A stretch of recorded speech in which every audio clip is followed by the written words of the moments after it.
focus on a particular chakra, then you do the particular movement as you're holding the breath, and only at the end you exhale. Trungkor, the other aspect is that the yoga, trul means yantra in Sanskrit, which means magical but also machine or tool, and kor means movement or wheel. And so Trungkor is really utilizing the body as a way, as a machine, to be able to get to that primordial knowledge. As you can see, some of you might be more used to see either Qigong pictures, the Tai Chi, or Hatha Yoga. And in here you see some of the Tibetan yoga pictures, which are also from this mural in the Lulakang. And you can see the very movement. And in all of them, they're actually holding the breath, and then at the end, exhaling and trying to be in that state of mind. So what are the goals of this practice? On one hand is to enhance one meditative state of mind, which in the Tibetan tradition will say within.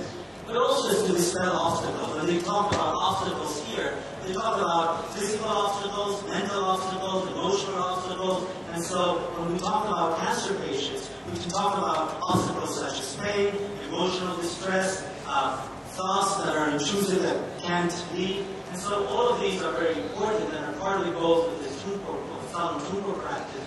And then is how we integrate it into the daily lives.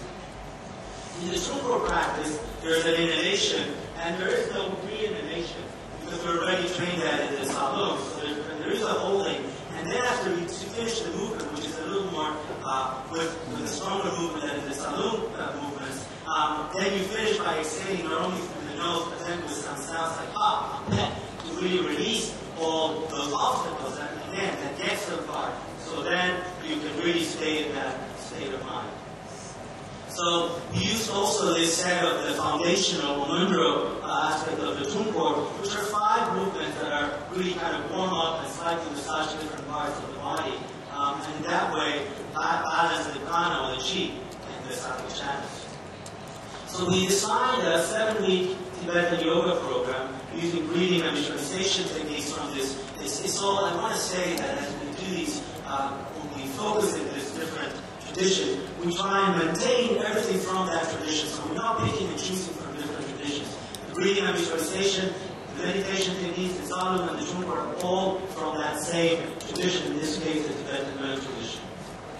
So what our objectives were to design a study that was more of a feasibility and acceptability study, but also as we had there, we did some initial evaluation, especially to see if it improves quality of life during chemotherapy and during the first year of cancer treatment.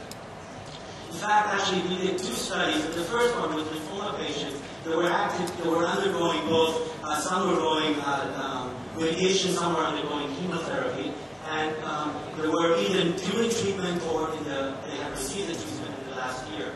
In the second population, the woman with breast cancer, they had undergone surgery already, and then they were in active treatment.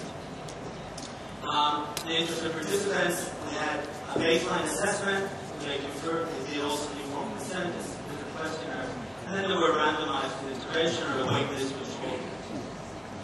The program was done at our place of wellness, which is our clinical delivery part of our integrated medicine program in the Anderson, and each class was facilitated by a Swiss Tibetan yoga instructor from the Indonesia Institute, which is our collaborator in the study.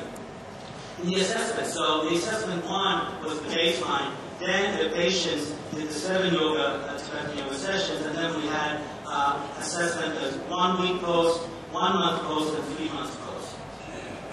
So the assessments, again, were the feasibility, and we're trying to see about recruitment, patient participation, also how much they liked it, and what we assessed indices of sleep quality, intensity, depression, CSD, intrusive thought, and and also seeing the quality of life in SF-36.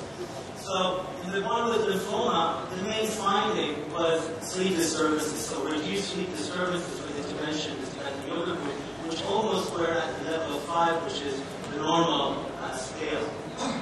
But also, when we see at the subscales, it's not just the general sleep, but it's sleep quality, sleep vacancy, sleep duration, and also less sleep medications. In terms of feasibility, that they find it 77% said it was useful or very useful, 23 some were useful, and no one said it was not useful. We'll go very quickly to the breast cancer study. Basically, our main finding here was intrusive thoughts, less intrusive thoughts in the Tibetan yoga.